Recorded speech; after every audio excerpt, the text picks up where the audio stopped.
Hello, my name is Wala Beher and I am pleased to be presenting this video on behalf of Qualitative Data Analysis ML Web Group, Middle East North Africa, Famer Institute.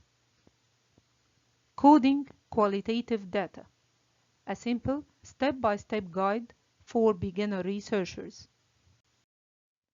The objectives of this video are to define qualitative data coding, to discuss the steps for coding in grounded theory, to apply the coding steps using examples, and to explain quality assurance for coding. After you finish reading all of your transcripts, you will almost certainly feel overwhelmed by the data, simply because there is so much text to deal with. You will be struggling with a main issue, which is you think that everything is important. You will be afraid to choose any one thing to focus on because you will be worried about leaving something out. Don't worry, because coding will transform you from adrift in the sea of data to safely swim to your target shore. So, what is coding qualitative data? Coding method is a procedure for organizing the text of the transcripts and discovering the patterns within that organizational structure. Coding is based on the premise that no one is smart enough or intuitive enough to read a series of transcripts and immediately see the patterns within them. The central idea of coding is to move from raw text to research concerns. In coding grounded theory, you start with the raw data, which is the data that has not been processed yet for meaningful use, and of course it represents a massive amount of information. Then you step to selecting relevant text, followed by generating themes, and finally developing theoretical construct, which describes the pattern that you find in your data. Although the steps are presented sequentially, the coding process is not a linear movement from raw data to research concern or theory. Rather, as you code, you will find yourself go back and forth between steps. By using this method, you will be able to discover patterns that you cannot see directly in the massive amount of text that you are facing when you begin to analyze your transcripts. You will then develop your theory from these patterns. Now, the fun starts. As in the next few slides, you are going to learn how to develop grounded theory from the raw data using coding procedure in few steps. But before we start, just keep in mind that any researcher who wishes to become proficient at doing qualitative analysis must learn to code well and easily. The excellence of the research rests in large part on the excellence of the coding. Step 1. Read through the raw text with your research concerns in mind. The research concern is what you want to learn about and why. A helpful tip during this step is to keep a paper of your research concern in front of you as you begin to read the transcript, and always think about considering relevant text. Step 2. Select relevant text. In this step, you have to follow the following. Highlight only the relevant text and discard the rest. Copy only the underlined passages into separate files. Write a code or memo for each selection. A code or memo is a word, phrase, or sentence that represent aspects of data or captures the essence or features of data. Let's apply on an example from an interview transcript in which a high school senior describes his favorite teacher. The passage from the interview transcript is highlighted for the relevant text. The text highlighted in red say that he cares about me. He has never told me, but he does. He always been there for me, even when my parents were not. This text is coded as sense of self-worth. The text highlighted in yellow say that he's one of the few things that I hold as a constant in my life, and is coded as stability. The text highlighted in blue say that I really feel comfortable around him, and is coded as sense of comfort. Did you agree with the codes? Did other words or phrases run through your mind as you read the data? Don't worry. It's alright if your choices differed from mine. And always remember that coding is not a precise science. It is primarily an interpretive act. You may be asking yourself, how do I decide what is relevant? The answer is that there is no rule, because simply relevance is subjective. Passages are relevant if they seem so to you. However, a helpful tip is to keep in mind the following concerns when you read a passage. Does it relate to your research concern? Does it help you understand your participants better? Does it clarify your thinking? Does it simply seem important, even if you can't say why? If the answer is yes for any of these questions, then you are on the right track. Let's move to the next step. Step 3. Generating themes. In this step, you will learn how to generate themes from repeating ideas.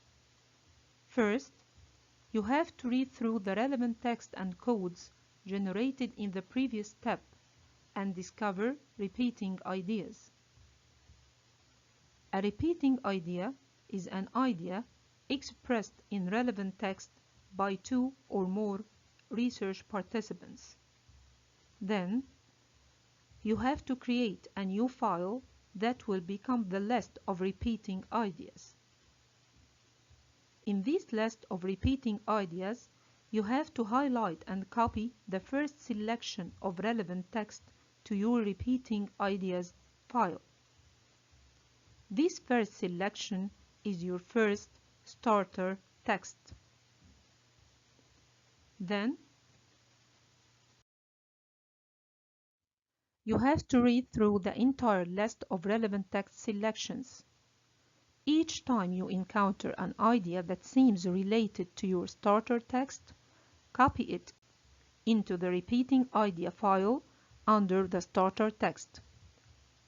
Then, after you have grouped together all of the selections that seem related to the starter text, return back to your original list of relevant text. Again, select your next starter idea and repeat the previous procedure. Finally, you are now ready to generate themes from the grouped repeated ideas. Themes emerge from your literature review. Let's apply this procedure through an example. This example was quoted from transcripts of interviews with a focus group of immigrant fathers. The research concern of this study was to understand immigrant men's subjective experience of being a father. Here is a list of relevant ideas, copied from transcripts and their codes or memos. Let's read the first idea. My dream was to look like my father, which is coded as father as a role model. This will be our first starter text. While continue reading the subsequent ideas, you will find that idea C, there is no inch of laziness in my father, which is coded as owns father admiration, and idea E, I love the way my father treated my mother, which is coded also as owns father admiration, looks alike or similar to the starter text and share the same idea. So they have to be grouped under repeating idea 1. By repeating the same procedure, but this time you will consider idea B. My father never said I love you, which is coded as an emotional deprivation as your starter text. Similarly, you will find out that idea D, my father never played with me, adults do not play, which is coded as strict fathers, and idea F, when they say your father is coming, you run inside, which is coded as fear of owns father, are alike and shares the same idea. So they have to be grouped under repeating idea 2. But what about idea G? To me, it became obvious that I would be a father as a married person. This idea didn't get repeated. This is called orphan text. And soon I will explain how to deal with orphans. Now, after grouping similar ideas into repeating idea 1 and repeating idea 2, you are now ready to develop themes. A theme is simply an implicit topic that organizes a group of repeating ideas. While you were grouping the repeating ideas, you had thoughts about the abstract patterns that pulled those ideas together in your mind. Name the themes with an easily understood phrase that expresses this common thread. For example, here the first theme was praising aspects of the traditional father. This theme captures how the men admired the way their own fathers fulfilled aspects of the traditional fathering role. Similarly, the second theme, dissatisfactions with aspects of traditional fatherhood, captures how the men were unhappy with some aspects of the traditional fathering role. When choosing phrases for your themes, just remember to keep simple and avoid jargon.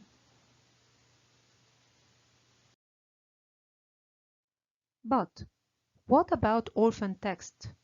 Again, the orphan text is an idea which did not get repeated.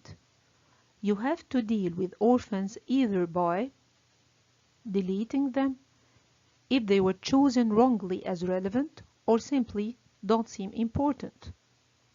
Or you might incorporate them into a theme you already have. This will be done just by revising your themes again. Or you might go back to your raw text to find more repeating ideas that connect with them, and for sure you will do this if you feel that this orphan text is important and will add to your research concern. Let's move to step 4, the final step, in which you will organize your themes into more abstract groupings that we call theoretical constructs. A theoretical construct is an abstract concept that organizes a group of themes by fitting them into a theoretical framework. Therefore, theoretical constructs move the analysis from the description of subjective experience found in repeating ideas and themes to a more abstract and theoretical level. You have to know that in developing theoretical constructs, you will have to develop your own theories, or you have to apply the theories that you already know, but in a new and creative way. The procedure for creating theoretical constructs from themes have the same form as the procedure for creating themes from repeating ideas. However, the mechanics of the process are easier to carry out since you work with a relatively small number of themes. But on the other hand, it is more difficult conceptually because you work at a more abstract level. Begin by opening the file that contains your list of themes. Now, direct your attention to the first theme. This will be the starter theme for the first theoretical construct. Then, read through the list of themes with the starter theme in mind. Each time you encounter a theme related to the starter, highlight it and copy it to your theoretical construct file. You should also make a note about the connection between it and the starter. Continue reading down the themes until you've finished.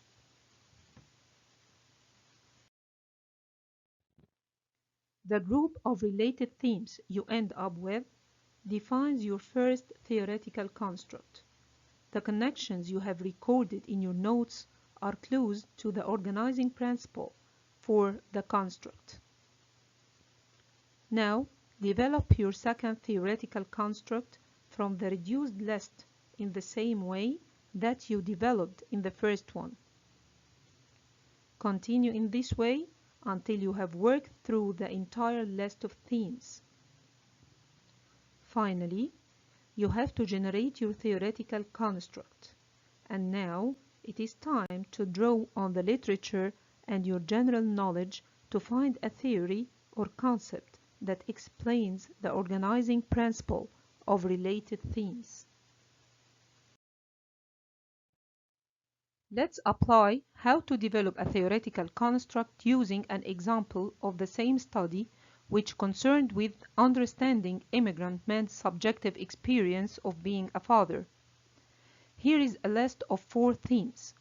We will begin with the first theme, praising aspects of the traditional father, as the starter theme. Then we read down the list until we encounter theme D, dissatisfactions with aspects of traditional fatherhood. You will find that theme D goes together with theme A, the starter theme. The connection between them is that they both express the man's attitude toward the traditional fathering role. In fact, they express conflicting attitudes, as theme A shows a positive attitude and theme D shows a negative one. This observation was noted to be used when we are about to name the first theoretical construct. Back to the list of themes, the starter theme for the second theoretical construct will be theme B, an enhanced sense of self. Reading down the list, we will find that theme C, definition of a good father, was encountered and grouped with B. The connection between them is that they are both concerned with reconstructing the traditional fathering role. Theme C describes features of the reconstructed role, and theme B describes the enhanced sense of self that resulted from endorsing the new role in the new resident country. These observations were noted and used in naming the second theoretical construct.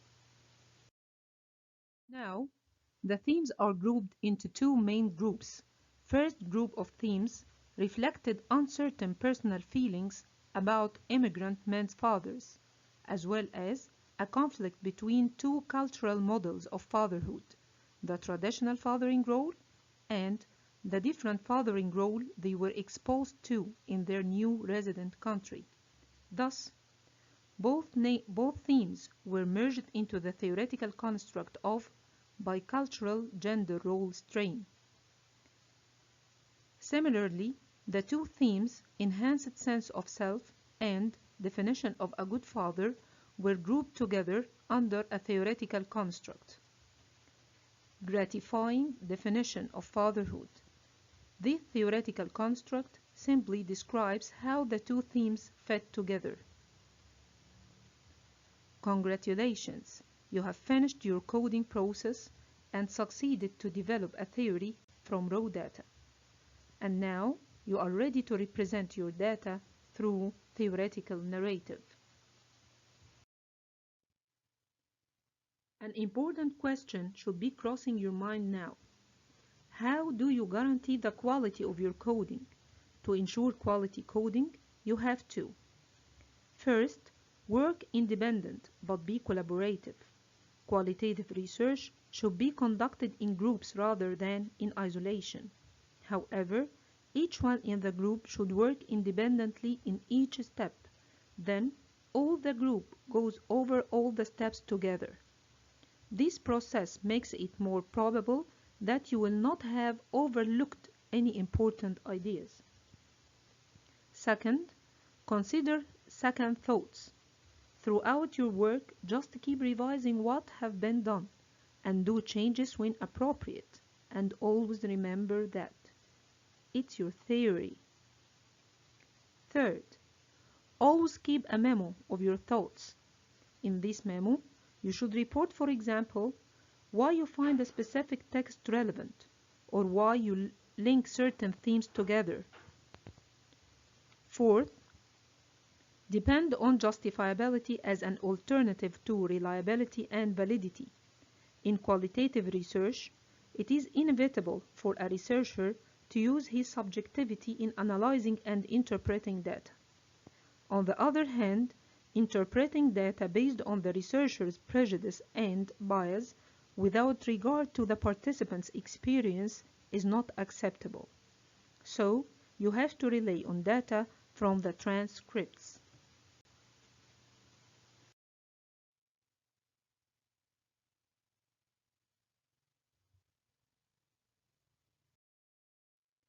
Thank you.